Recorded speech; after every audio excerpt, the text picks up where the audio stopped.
The aim of home PE study was to know if we have to use a risk assessment score as a simplified PESI to select patients with acute pulmonary embolism for home treatment, or if we can use only pragmatic criteria as those of the HESTIA rule. For this purpose, we performed a randomized controlled study with blinded assessment of clinical endpoints in 26 centers from France, Belgium, Switzerland, and the Netherlands.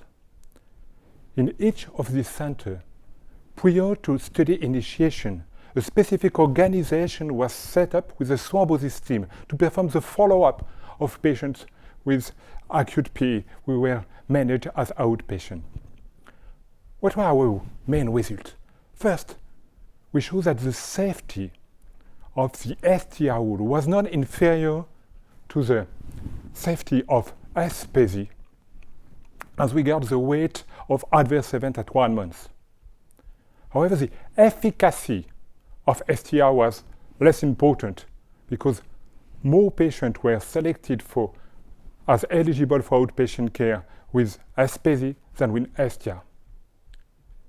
The applicability of the HESTIA rule was better. Why? Because more patients with PESI need to be overruled by the physician in charge to define if they can be managed at home. And finally, the efficiency of the rule was the same. The same rate of patients were managed at home with PESI than with HESTIA. They were not the same patients, but there was the same number managed at home. And what happened for these patients?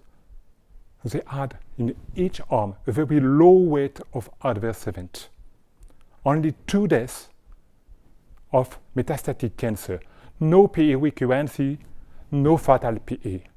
So what we know now is that we can, if center organized for, manage around 40% of patients with non-intensive PE patient at home with either the HESTIA rule, the pragmatic HESTIA rule, or the simplified PESI score with overruling by the physician in charge.